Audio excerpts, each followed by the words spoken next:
Isang pinagpalang araw po muli.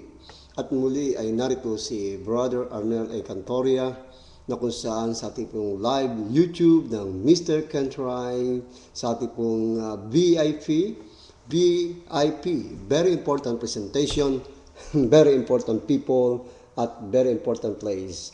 At ngayon ay magpapalabas muli si Brother Arnel ng Simple Illustration or Gospel Truth Illustrated. Panoorin niyo ang aking palabas nito. Meron akong isang rope o string ng sintas at meron akong isang bakal. Ayan. So, ibig sabihin, hirap tanggalin kasi nasa loob. Ayan. Hirap tanggalin. Ngayon, tatanggalin po natin sa loob. Ayan po siya. Pagkatapos, ipapasok po natin. Panoorin po ninyo. Ayan ha. Ayan. Okay.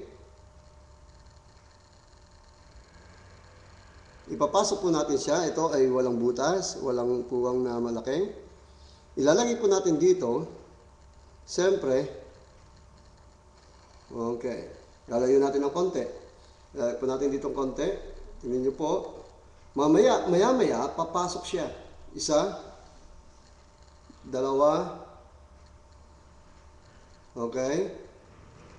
Tatlo, pumapasok siya sa loob. Bubuhulin po natin siya ulit. Bubuhulin natin. Buhol na po siya. So sa madali pong salita, nabuhol na po siya.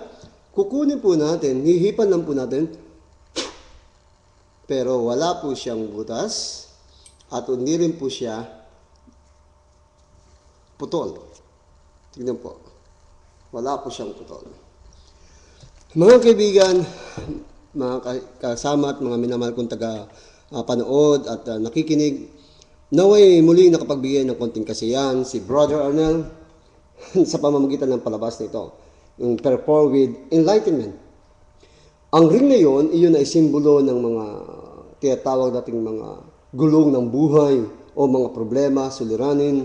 At ang sintas na iyon na tali, iyon ay simbolo ng maaaring mga balakit, yun ay mga bagay na kung saan ay pumupulupot sa iyong buhay.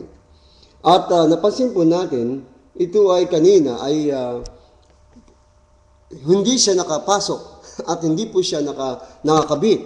Pero, nang ito po'y pinasok, ito po ay, tawag dito ay nakatali sa loob. At pilit niyang haltakin, hindi po siya makalaya.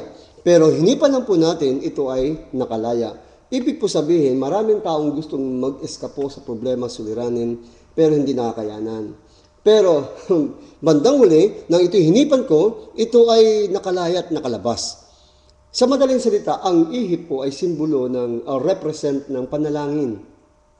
Kapag ikaw ay mananalangin ng taos-puso at ikaw ay nagtitiwala sa Diyos at pinangahawakan mo ang pangako ng Diyos, na alam mo na ang Diyos ay may magagawa sa iyong buhay, na alam mo ang Diyos ay maghihimala sa iyong buhay, na sinasabi mong, Diyos ko, my God, na kung saan, pag sinabing my God, inaangkin mo na ang Diyos ay may magagawa. Kaya ang mga problema, pagsubok, suliranin, ito ay nasolve dahil sa panalangin ng taimtim, dahil sabi ng Diyos, ang lumalapit sa Kanya, ito'y Kanyang hindi tinataboy. Ang humingi ay binibigay niya.